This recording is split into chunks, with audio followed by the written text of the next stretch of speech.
Guys, welcome back once more, and today we have a very interesting question that has to do with motion in gravity or under gravity.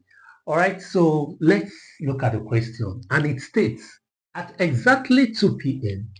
a ball is thrown vertically upwards from the ground with an initial velocity of 70 meters per second.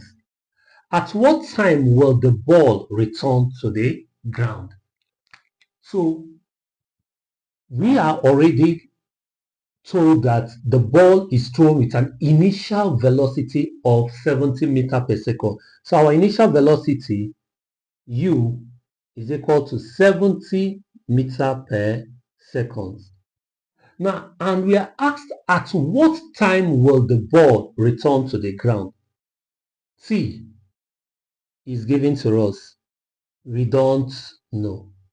Now remember, when an object goes up, at that final point, its final velocity v is always 0.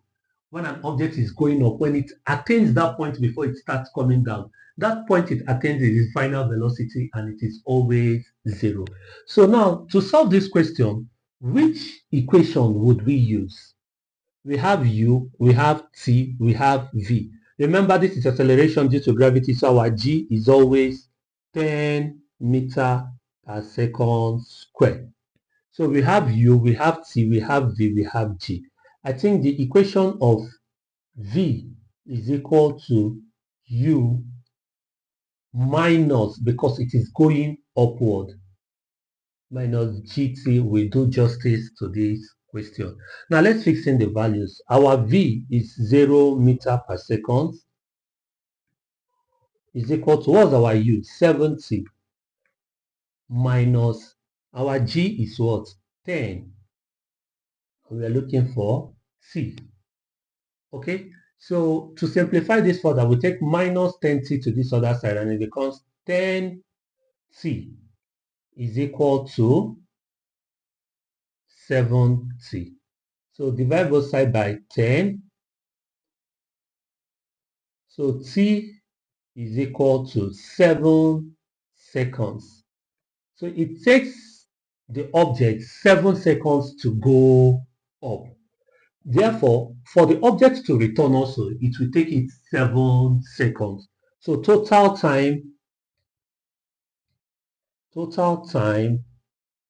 will be 7 times 2, which is 14 seconds. So it simply means that it took the object 14 seconds to go up and come down when it is moving with an initial speed of 70 meters per second. So they now ask us at what time will the ball return to the ground. So if actually the ball was shot at 2 p.m. exactly, the ball is going to return to the ground at 2:14 p.m. So this is the final answer. Bye.